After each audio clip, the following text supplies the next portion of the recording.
राधे राधे, जय श्री कृष्णा। कहानी संग्रह में हमारे सभी दर्शकों का हार्दिक स्वागत है। दर्शकों, आज की वीडियो में हम कार्तिक महात्म्य के 21वें दिन की कथा लेकर आए हैं। इससे पहले 20 दिन की कथा के वीडियो मैंने अपने चैनल पर डाल रखे हैं। आप सभी को श्रवण कर कार्तिक माह के व्रत का पुण्य फल प्राप्त कर सकते हैं। 21वें दिन की कथा सुनने से पहले हम संक्षेप में 20वें दिन की कथा के महात्म्य को सुनाएंगे। जिन श्रोताओं ने 20वें दिन की कथा का किसी वजह से श्रवण नहीं कर पाया, वे भी भली भांति समझ सकें।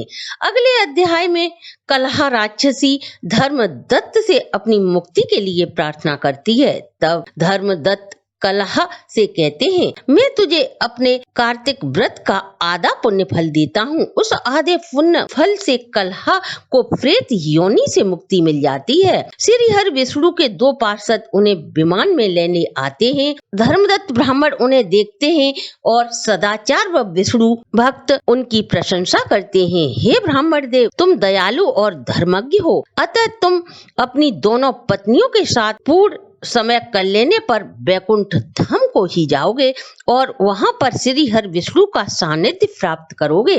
सैकड़ों वर्षों तक वैकुंठ का सुख भोगने के बाद भूमंडल पर अयोध्या के राजा दशरथ के रूप में जन्म लोगे। तुम्हारी दोनों पत्नियां तुम्हारी दोनों रानी बनेंगी और ये कलहा राक्षसी केकई के रूप में तुम्हारी तीसरी रानी बनेगी। भगवान श्री हरि तुम्हें पुत्र राम के रूप में प्राप्त होंगे। यह सब तुम्हें कार्तिक व्रत के पुण्य फल से प्राप्त होगा, क्योंकि कार्तिक व्रत यज्ञ तप तीर्थ आदि सभी से बढ़कर है। इससे आगे की कथा में महर्षि नारद जी राजा पृथु को सुनाते हुए कहते हैं, इस प्रकार विष्णु गणों के मुख से ऐसे वचनों को सुनकर धर्मदत्त विस्मित होकर दंडवत प्रणाम कर बोला, मनुष्य धर्म यज्ञ दान तप तीर्थ आदि से दुख नाशक विष्णु की आराधना करते हैं। इन सब में श्री हरि को प्रसन्न करने वाला कौन सा पूजन व्रत है जिसे करने से सभी यज्ञादिक सफल हो जाएं? धर्मदास के ऐसे वचनों को सुनकर विष्णु गण बोले, हे प्रियवर, अति श्रेष्ठ प्रश्न किया है आपने, इसलिए हम तुम्हें इतिहास सहित एक प्राचीन वृतांत सुनाते हैं। अतः एकाग्र होकर सुनो। कांचीपुर में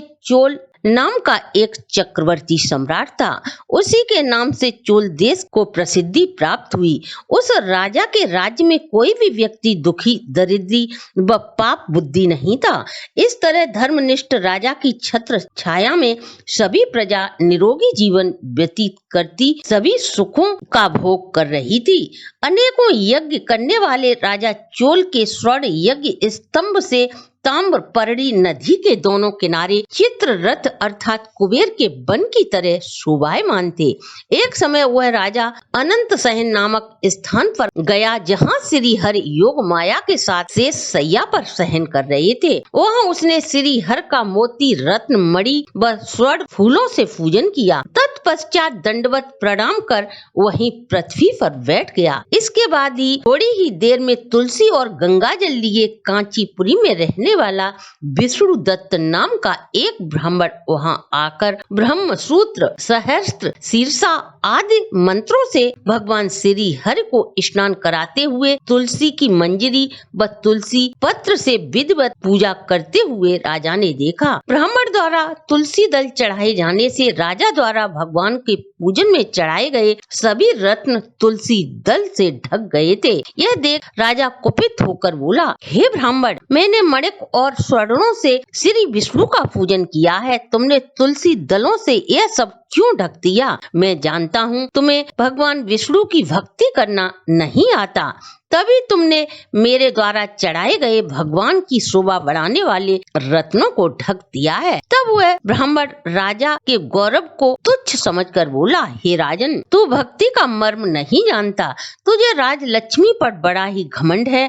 बताओ, तुमने इससे पहले कितना विष्णु व्रत किया है? श्री हरि विष्णु के गढ़ धर्मदत्त से बोले। ब्राह्मण के ऐसे वचनों को सुनकर गर्व सहित हंसते हुए वह बोला, तू अपनी भक्ति पर गर्व करता है, तो बता इस दरिद्र की भक्ति कितनी है? विष्णु भगवान को प्रसन्न करने वाले यज्ञ दान तूने कितने किए? तूने भगवान की प्रसन्नता में कितने मंदिर बनवाए? तुझे भक्ति का इतना ही घमंड है तो अब सभी उपस्थित ब्राह्मण देखते रहो, विष्णु भगवान साक्षात दर्शन तुझे देते हैं या मुझे। तब तब हम दोनों की भक्ति सबको पता चल जाएगी। ऐसा कहकर राजा अपने राज्य को लौट आया और मुद्रल ऋषि को आचार्य बनाकर यज्ञ में बहुत से ऋषियों को बुलाया तथा बहुत से अन्न धन को दक्षिणा स्वरूप दिया। इससे पहले ऐसा यज्ञ सर्वप्रथम गया क्षेत्र में किया गया था। उस समय विष्णु दास वहीं देव मंदिर में रहा। वह विष्णु भगवान को प्रसन्न करने के लिए